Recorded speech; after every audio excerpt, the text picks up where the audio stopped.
Former IPID head Robert McBride is set to appear before Parliament's ad hoc committee today. It follows allegations that he tried to block the former acting National Police Commissioner Kgomotso Phahlane from being permanently appointed. These claims come from Cedrick Nkabinde, who you might recall is the former chief of staff to Senzo Mchunu, who accused McBride of unethical conduct in several investigations.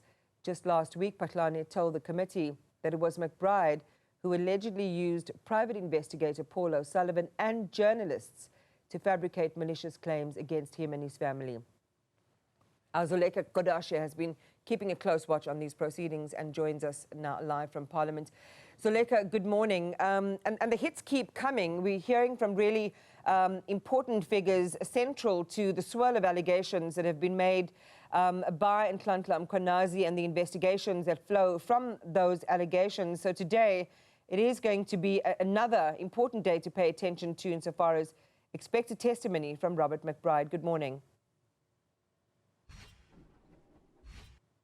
That's correct, Iman. Good morning. And the reason why, as you correctly mentioned, Cedrick Nkabinde was able to make those allegations before the fact-finding body when he appeared before the ad hoc committee last year is because he himself was an official in IPID and was part of that alleged Phahlane task team. You remember that that is a task team that was tasked with ensuring that Kgomotso Phahlane would not assume the position of National Police Commissioner permanently. And that is the allegation that has been now confirmed by Kgomotso Phahlane when he appeared before the inquisitorial body last week. So what we're expecting to take place this morning throughout the day is that he will face a series of questions, first from the chief evidence leader as well as from lawmakers later on, that really seek to gain clarity on some of the submissions that have been made. Now, they'll also date back to his appointment as IPID Executive Director in 2014, as well as his suspension in 2015-2016 by the former Minister of Police, Nathi Nhleko.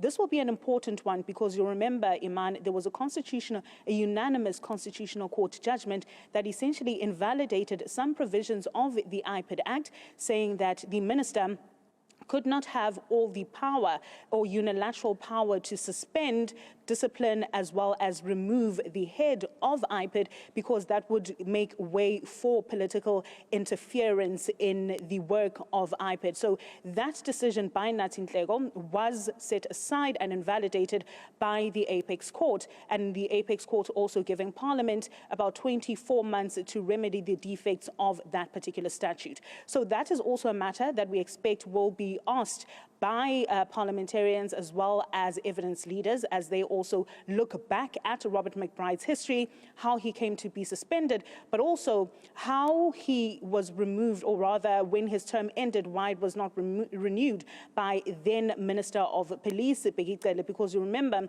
it was the evidence of Cedrick Nkabinde that said essentially that when he blew the lid on these allegations that there was a Phahlane task team, it was Begicelo who received that report and then said that he would not renew the contract of Robert McBride as IPID head when he vacated the office in 2019. But that all-important Phahlane task team will be important, and you'll remember that Kgomotso Phahlane spoke to it last week, saying that he was shocked to learn that Robert McBride was in fact colluding with forensic investigator Paul O'Sullivan, as well as other journalists and members of IPID, members of AfriForum, as well as the Democratic Alliance. Let's take a listen.